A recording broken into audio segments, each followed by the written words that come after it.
చౌదరి గారు sir time దృష్టిలో పెట్టి మాట్లాడండి ప్లీజ్. మరో మాట చెప్పండి సార్, మరో మాట చెప్పండి సార్.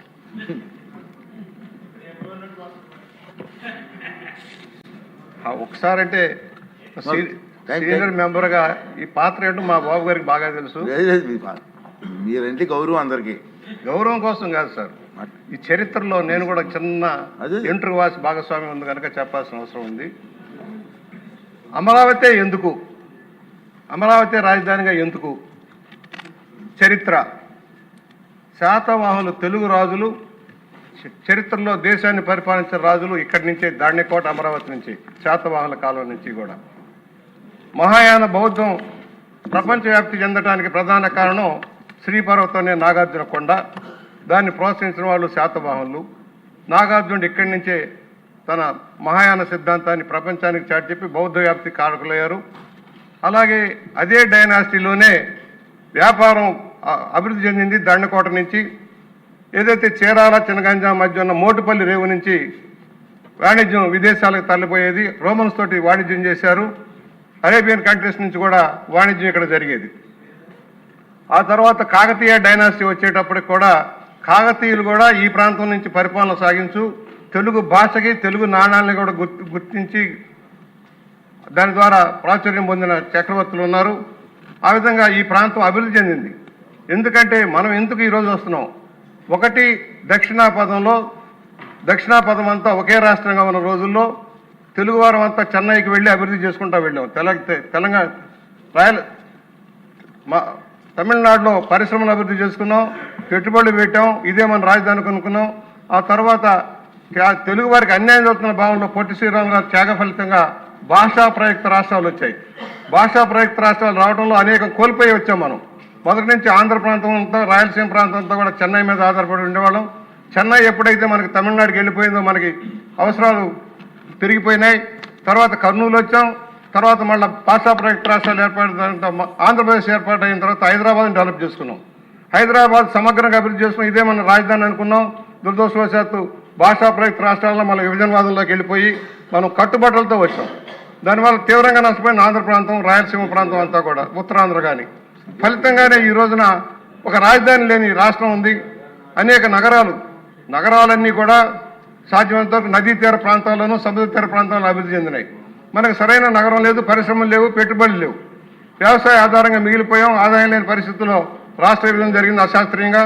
దాని ఫలితంగా మనం ఇవాళ మరలా కొత్త రాజధాని ఏర్పాటు చేసుకోవాల్సిన పరిస్థితుల్లో, ఆ రోజున విభజన చట్టం వచ్చే ముందే నేను తిరిగాను అధ్యక్ష.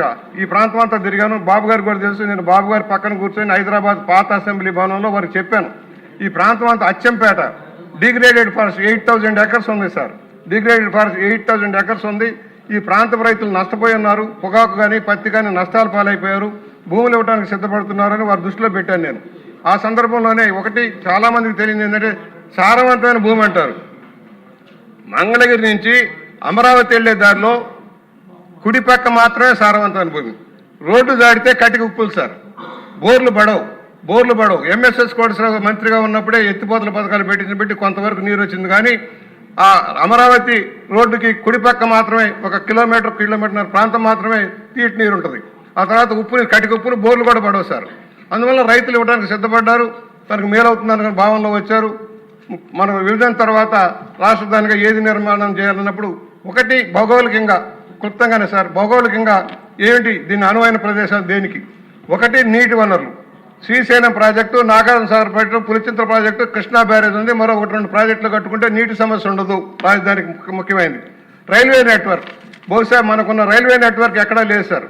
హౌరా చెన్నై లైన్ కానీ, విజయవాడ నుంచి ఢిల్లీకి హైదరాబాద్కి వెళ్ళే లైన్ కానీ, విజయవాడ నుంచి గుంటూరు మీదుగా నడికూడి మీదుగా హైదరాబాద్ లైన్ కానీ, లేక రాయలసీమ బెల్లారికి వెళ్ళే లైన్ కానీ, లేక తెనాలి రేపల్లికి వెళ్ళే లైన్ కానీ, గుడివాడ మీదకి వచ్చే లైన్ కానీ, ఇవన్నీ రైల్వే నెట్వర్క్ ఉంది సార్. ఇవాళ నేషనల్ హైవేస్ ఉన్నాయి, 2-3 హైవేస్ ఉంది. ఏదైనా సరే నడిబొడ్డున ఉండాల్సిన అవసరం ఉంది. శివరామకృష్ణ కమిషన్ గారు రాజమండ్రి వచ్చినప్పుడు ధవళేశ్వరం ఆనకట్ట దగ్గరికి వెళ్ళినప్పుడు నేను అక్కడ ఇచ్చే రిపోర్ట్ ఇస్తే, మీ రాజమండ్రి ఎందుకు పెట్టకూడదని అడిగారు సార్. రాజమండ్రి సెంట్రల్లీ లొకేటెడ్ కాదు. పలాస దగ్గర నుంచి కుప్పం దాకా లేక హిందూపూర్ దాకా కూడా సెంట్రల్లీ లొకేటెడ్ ప్లేస్ ఏదైనా ఉందంటే అది అమరావతి అవుతుంది. ఎందుకంటే రేపు పొద్దున ఔటర్ రింగ్ రోడ్డు వస్తే దాంట్లో ముఖ్యమైనది తెనాలి, మంగళగిరి, విజయవాడ, గుంటూరు అన్నీ కలిసేటప్పటికి బ్రహ్మాండమైన రింగ్ రోడ్డు వస్తుంది. దీనివల్ల మంచి నగరం ఏర్పాటయ్యేదానికి అవకాశం ఉంటుందని రిపోర్ట్ చేశాం. అదే విషయం ఆ రోజున కిరణ్ కుమార్ రెడ్డి గారికి పంపించాను. ఎవరైతే ప్రిన్సిపల్ సెక్రటరీగా ఉన్న జవహర్ రెడ్డి గారి ద్వారా ప్రిన్సిపల్ రెడ్డి గారికి పంపించాం. చంద్రబాబు గారి దృష్టిలో కూడా పెట్టాను ఆ రోజున. ఇవాళ ఏమంటున్నామంటే ఇవాళ నగరం నిర్ణయం జరిగింది అభివృద్ధి మొదలైంది. ఏదైతే మేము ఎన్నికల్లో గెలిస్తే అమరావతి రాజధాని చెప్పిన వ్యక్తులు ప్లేట్ మార్చారు. ఇక్కడ ఒక మాట చెప్పాలి అధ్యక్ష, కనకపు సింహాసనమన సునకాన్ని కూర్చోబెడితే ఏంటో గత ప్రభుత్వ పరిపాలకులు నిరూపించారు వాళ్ళు. ఇవాళ మేము అడుగుతా ఉన్నాం, ఏం చేశారు మీరు? ముందు ప్రజావేదికను కూల్చారు, రాజధాని కట్టడం ఆపేశారు, శ్మశానంగా మార్చడానికి బీడుగా మార్చడానికి ప్రయత్నం చేశారు, ఇక్కడ వేకర్ సెక్షన్ తెచ్చి ఇళ్ళు పెట్టేస్తామని చెప్పి ప్రయత్నాలు చేశారు. ఇవాళ అనేక రైతులను ఇబ్బంది పెట్టారు. కన్నీళ్లు పరిమితం అయిపోయిన రైతులు కనీసం పాదయాత్ర చేస్తుంటే అడ్డుకున్నారు, దేవస్థానానికి వెళ్తుంటే అడ్డుకున్నారు. ఒకటే స్పష్టంగా ఆ రోజున ఇదేదో కమ్మవారి ప్రాంతం.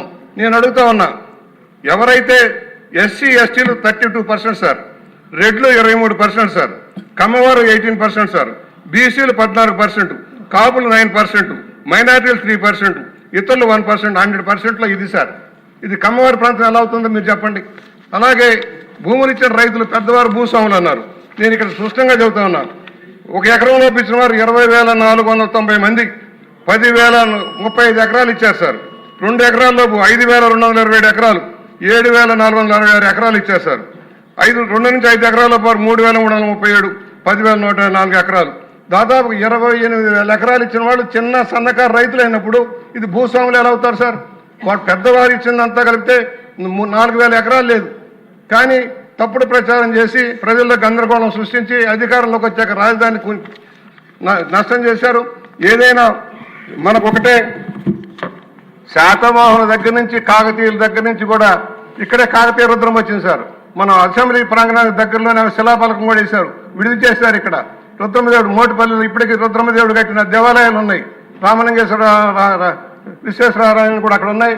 ఇవాళ వ్యాపార కేంద్రంగా మోటుపల్లి, కోడూరు, కృష్ణా జిల్లా కోడూరు కూడా ఆ రోజున చారిత్రలో ఉన్నాయి. ఇవాళ తీర ప్రాంతం ఉంది, సెంట్రల్ లొకేటెడ్ కనుక ఇవాళ మనం తీర్మానం చేసి పంపించడమే కాదు, ఇక ముందు ఎవరో కూడా ఇలాంటి సంకుచిత బుద్ధులు రావడానికి వీలేదు. చివరిగా 2 మాటలు సార్, ముందు చూపుతో వెళ్తున్నాడు నాయకుడు అవుతాడు. చంద్రబాబు గారు విజనరీ. ఆ రోజున విజన్ 2020 పెట్టినప్పుడు రకరకాలుగా మాట్లాడారు. మరలా రాజధాని అప్పుడు కూడా విజన్ పెట్టారు. వికేంద్రీకరణ, హైదరాబాద్లో జరిగిన నష్టం జరగకుండా ఉండాలంటే వికేంద్రీకరణ జరగాలని వివిధ రాష్ట్రాల్లో వివిధ ప్రాంతాల్లో అభివృద్ధి కార్యక్రమం ఎలా ఉండాలని నిర్దేశించి మనకు విజన్ ఇచ్చారు సార్. విజన్ ఒకసారి చదువుకుంటే అర్థమవుతుంది. మూర్ఖులు వచ్చి పరిపాలన చిన్నాభిన్నం చేసి పెట్టుబడులు పారిపోయేలాగా చేసిన దాన్ని మనం గమనించి తీసుకోవాల్సిన అవసరం ఉంది. ఇవాళ ఏదైనా సరే, ఒకటి పోలవరం ప్రాజెక్ట్ మనం ఆ రోజు అనుకున్నాం 2 ఎత్తిపోతల పథకాలు పెట్టాం కదా, 19,000 క్యూసెక్స్ తోటి కెనాల్ ఎందుకని అనుకున్నాం.